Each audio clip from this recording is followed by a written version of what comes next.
সংসারে স্ত্রীর পরামর্শ নিলে তিনটি উপকার ওই সংসারের মধ্যে হয়। গুরুত্বপূর্ণ একটা বিষয়। আমরা মনে করি স্ত্রী আবার কিসের পরামর্শ দেবে, যেমনে বলবো অমনে চলবে, আমি যা বলবো তাই চলবে, এটাই আমার খবরদারি, এটার নাম স্বামী, এটা অনেকে মনে করে। কিন্তু না, আপনি জানেনই না যে কি উপকার হয়। এক নাম্বার উপকার হয়, সুন্নতের একটা আমল হয়।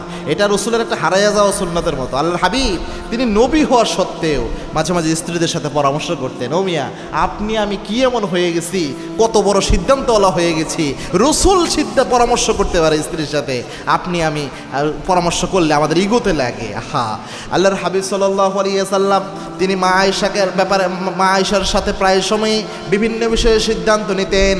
আবার খাদিজা রাদিয়াল্লাহু তাআলা আনহা যখন জীবিত ছিলেন, অনেক হাদিসে পাওয়া যায় খাদিজা রাদিয়াল্লাহু তাআলা আনহার পরামর্শ আল্লাহর হাবিব নিয়েছেন।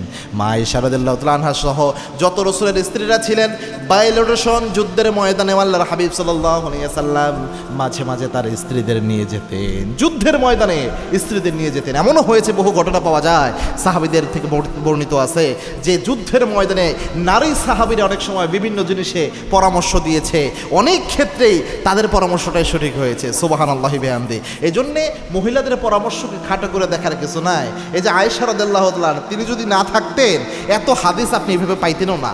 আয়েশা রাদিয়াল্লাহু তাআলা আনহা শিক্ষা ক্ষেত্রে, হাদিস প্রচারের ক্ষেত্রে, জ্ঞানতাত্ত্বিক বুদ্ধিভিত্তিক যে একটা বিস্তার, একটা যে প্রসারতা, এটার ক্ষেত্রে মা আয়েশা রাদিয়াল্লাহু তাআলা আনহা সহ মহিলা সাহাবীদের অনন্য ভূমিকা রয়েছে।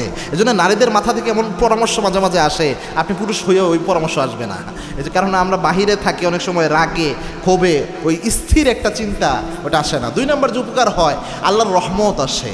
কেননা আল্লাহ রাব্বুল আলামিন যে কোনো সিদ্ধান্তের ক্ষেত্রে বলেছেন ওয়াশাউরিরহুম ফিল আমর, যখন তোমরা কোনো সিদ্ধান্ত গ্রহণ করবা, সিদ্ধান্ত গ্রহণের শুরুতে তোমরা পরামর্শ করে নাও, পরামর্শ করো। তারপরে ফাইজা আযানতা ফাতাওয়াক্কাল আলাল্লাহ, পরামর্শ করে আল্লাহর উপর তাওয়াক্কুল করো, তাহলে আল্লাহর রহমত থাকে এটার উপর। গুরুত্বপূর্ণ একটা বিষয়। তিন নাম্বার যেটা হয় সেটা হচ্ছে স্ত্রীর মধ্যে একটা দায়িত্বভাব চলে আসে। আপনি যখন পারিবারিক বিভিন্ন বিষয়ে স্ত্রীর সাথে পরামর্শ করেন, সে বুঝতে পারে যে আমার সংসারটা গুরুত্বপূর্ণ, একটা দায়িত্বভাব তার মধ্যে চলে আসে। অটোমেটিকলি দেখবেন সে আরও বেশি সংসারের জন্য গোছানো হবে, আরও বেশি সংসারের প্রতি অ্যাক্টিভ হবে।